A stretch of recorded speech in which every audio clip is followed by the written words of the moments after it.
Part 2, mixed and entire radicals. Radicals are just numbers. As such, they can be added, subtracted, multiplied, divided. In general, any kind of math operation that can be done to normal numbers can be done to radicals. In this section, we're going to look at different ways to write a radical. Okay, we're going to use the fact, or they're just numbers, to change radicals from one form to another, just like we can change fractions to decimals and back. Okay, so equivalent expressions for any number have the same value.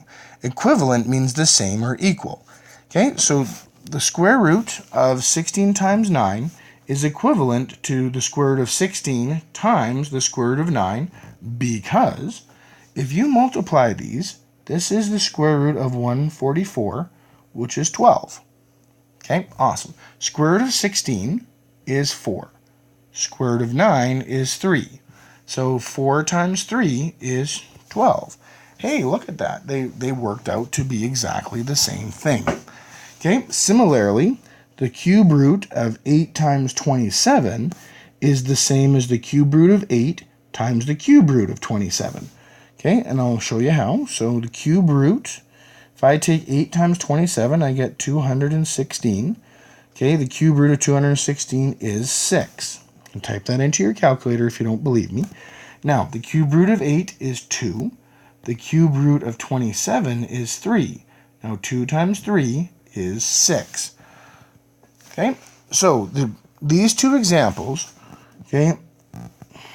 show are examples of the multiplication property of radicals. So in general, if I have the radical of two numbers, a times b, I can separate the radical out into the nth root of a times the nth root of b. So if we go back up here and have a look at this, so we said that 16 times 9 was 144. So we can say the square root of 144 is exactly the same as the square root of 16 times the square root of 9. Okay, we can break it up like that. Okay, because 144 is 16 times 9.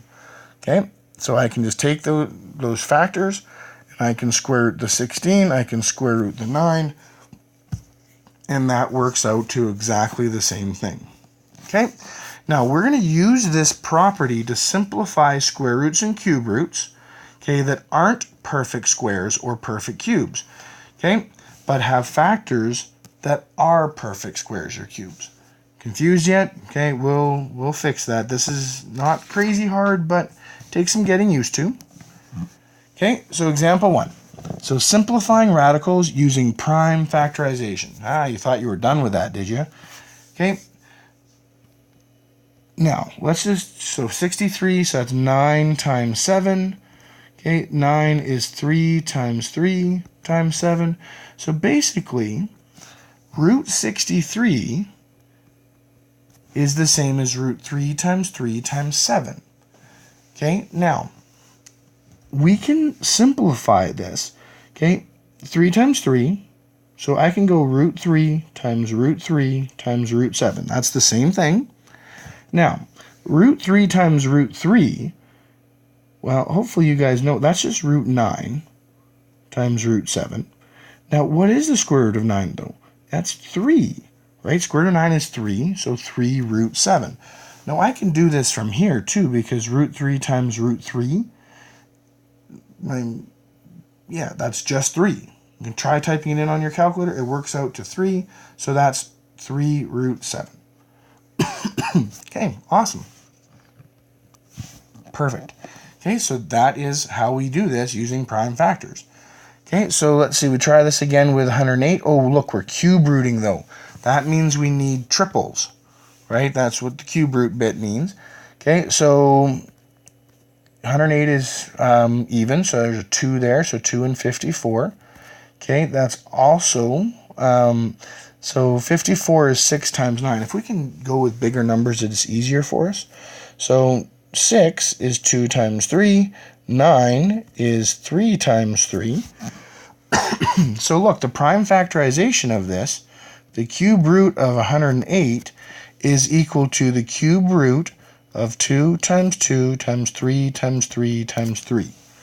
Okay, perfect. Now remember, cube roots need to be in triples. Okay, we talked about that a little bit earlier. So look, this guy here, cube root, okay, so 2 times 2. Now there's the triple. So we go cube root of 3 times 3 times 3. Well, 3 3s, okay, so the cube root of that is just going to be 3. It's going to kick one of these 3's out, just like we did before. So that's going to be 3, and then we're going to have this cube root left, and then 2 times 2, of course, is 4. So that is 3 cube root 4 is how we reduce that one. Okay, and then the last one, 128. So we are looking for groups of 4 to kick out. Okay, so 128. Okay, so 2 and 64. 64 is 8 and 8. Okay, so 8 is 2 times 2 times 2. 2 times 2 times 2. So really, the fourth root of 128 is 1, 2, 3, 4, 5, 6, 7 2's. So fourth root of 1, 2, 3, 4, 5, 6, 7. Okay, and we want to separate out groups of 4. So the fourth root of 1, 2, 3, 4 times the fourth root of 1, 2, 3. Okay, so the fourth root of 4 2's is just 1 2. Okay, and then we have the fourth root, and we might as well just multiply these. So 2 times 2 times 2 is 8. So 2 fourth root of 8. Okay, another way of simplifying radicals is to use the perfect square, cube, and etc. factors of the radicand. This is where that chart really helps. Okay, so I put it on the next page, and the following examples will really help with that. So here's that chart again. I'm hoping that by now you've had a chance and you've kind of memorized it, or at least recognized some of the patterns in here.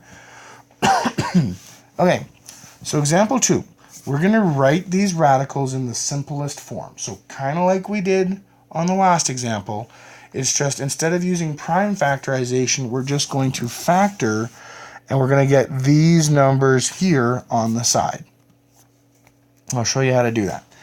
Okay, look. So 20. So I'm looking for factors of 20 where one of them is a perfect square. So one of them is a perfect square. Okay, so let's see if we can do that.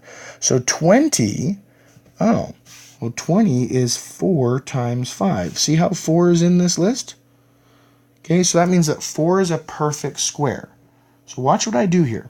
Okay, so if 20 is 4 times 5, remember the square root sign belongs to both the 4 and the 5. So I can write it like this, square root 4 times square root 5. Now, what is the square root of 4? Square root of 4 is 2, right? Square root of 4 is 2, and then the root 5 just sits there. Okay, so this is our simplest form radical, 2 root 5. If you type root 20 into your calculator and type in 2 root 5 into your calculator, they give you exactly the same decimal because they're equivalent. Okay, so now when we go 50, so what times what equals 50? Now we could go like 5 times 10. The problem is that 5 and 10, neither one of those are in this squared list. Okay, so 5 and 10 are not going to be the factors that we're going to use. Now, what else multiplies to 50? Well, 2 times 25. Look, 25 is in that list. Now, we don't need them both to be in that list. That's not going to happen very often, or even at all. All we're looking for is 1 to be in that list. So really, this is it, 2 and 25. Now remember, this simplifies into root 2 times root 25. So root 25, that is just 5. That's the simplifying part. So 5 root 2. Root 2 can't go any further, so that is our final answer. Okay, great. Now, let's talk about 80. 80 is an interesting one. Okay, because if you look at this, you can start off small. You can recognize that 80 is 4 times 20. Okay, so that would mean 2 root 20. The problem is if you put that, you only get half marks for it because the 20 can go again. Guys, that's A. Root 20 can go again. It goes to 2 root 5. So we have to check the 20 to see if we can reduce it further. And of course, 20 is 4 times 5. Okay, so the root 4 kicks out another 2, so you get 2 times 2, root 5, which is 4 root 5. Now, the thing is, all that means, if you can do it twice, that means a bigger perfect square was possible. So we did 4 twice. See, all that means is that 80 is bigger or divisible by something bigger. And if you have a look, it's actually 16 times 5. Oh. Okay, so we can reduce the 16, so that's 4 root 5. Okay, so when you're not sure of these numbers, it actually makes more sense. Makes more sense to start big and go down because then you'll never have to double up. It doesn't always work out nice, but it's just handy. Okay, so then root 108. Okay, so if we have a look at that one, okay, so 108 doesn't divide into 4, doesn't divide into 9. Actually, I guess it does, but let's try bigger because we're going somewhere with this.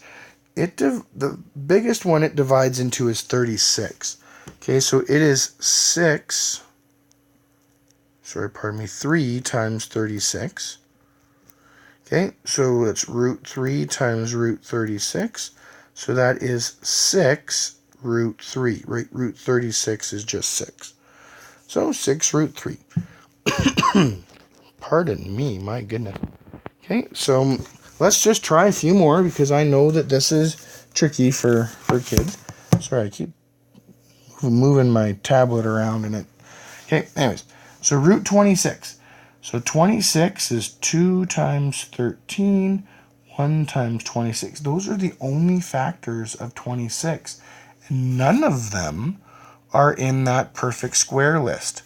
None of them are in this second list, which means that it doesn't reduce. This one just is root 26. That's the best we can do. So this cannot reduce further. Okay, so cube root of 32. So cube roots, now, instead of looking in the squared list, now we're going to be looking in the cube root list. So I need factors of 32 where one of them are in the cube list. Okay, well, 32 is 4 times 8. So 8 times 4. Okay, well, the cube root of 8, that's the perfect one. So that's cube root 8 times cube root 4.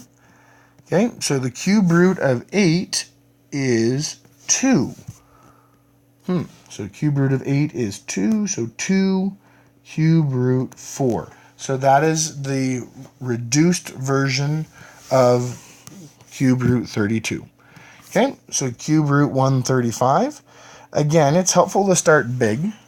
Okay, so look, 125, that's too big, right? 135 is not going to be divisible by 125. It just doesn't work that way.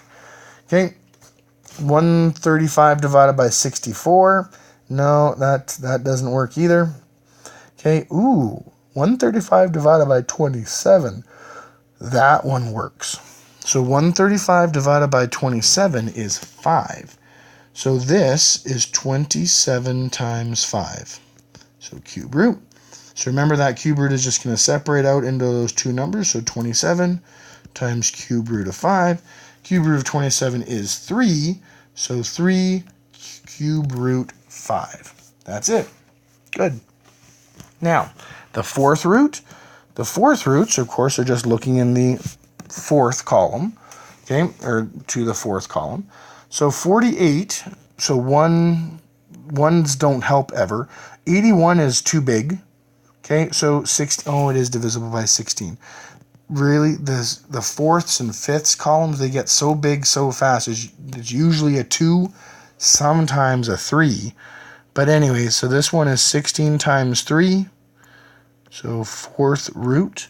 Okay, the fourth root of 16, that is a 2. So you don't have to write it out separate. This guy's the perfect one, so he kicks out a 2. So 2, fourth root of 3, and there is your final answer. Whew, that's intense. Okay. Next page. Okay, so radicals of the form n root x, such as root 80, okay, cube root of 144, fourth root of 162, these are called entire radicals. Everything that's there is underneath the radical sign. Okay, radicals in the form of a nth root of x, something like 4 root 5, 2 cube root 18, or 3 fourth root of 2, those are called mixed radicals. Okay, entire radicals were rewritten as mixed radicals in example 1 and 2. Okay, now what we're going to do next is we're going to rewrite the mixed radicals as entire radicals. Okay, we're going to go backwards. Okay, the idea here, these numbers for the mixed radicals, those are still called coefficients. Okay, just like they were with x's and whatever. So they're just the coefficient. Okay, perfect. Okay, now in order to set the stage for this, any number can be written as the square root of its square. So, for instance, 2 is equal to the square root of 2 times 2, or the square root of 4. Okay, this is what it equals. 3 is the same as the square root of 9, and 4 is the same as the square root of 16. Okay, the same works for cubes, works for fourths, everything. Now we're going to use that strategy to rewrite mixed radicals as entire radicals. Okay, so look, if I look at this one, example 3, okay, so 7 square root 3. If I want to throw that 7 back underneath the sign, so that 7 is the same as 7 times 7, or just 49 underneath the root sign. So 7 times 7 times 3. Okay, well 7 times 7 is 49, and 49 times 3 is 147. So 7 root 3 is the same as the square root of 147. So really, watch how that works, because it is kind of cool. Remember, the index is a 2. So if I want to put that 7 back underneath the root sign, I have to go 7 squared underneath the root sign. 7 squared times 3. Okay, and that strategy will work. So this next one, 2 cubed, okay, well that's going to be underneath the cube root sign, so 2 cubed times 4. Well, 2 cubed is 8. 8 times 4 is 32, so cube root of 32. That's exactly the same as 2 times the cube root of 4. If you type it into your calculator, you will get the exact same thing. Okay, now 2 to the 5th, that works the same way. So this is going to be the fifth root of 2 to the 5th times 3. Well, 2 to the 5th is 32. 32 times 3 is 96. So this is going to be the same as the fifth root of 96. So that's it for this part. Please practice the material below. This is section 4.3 in your textbook. Again, I encourage you to print it off the workspace cards, because then you can write all over the questions. Either way, they start on page 218. Please do all of these. This is an important section. You really have to know how to reduce these things. Okay, so good luck. Make sure that you show your teacher when you're done these, and we'll see you next part. Thanks.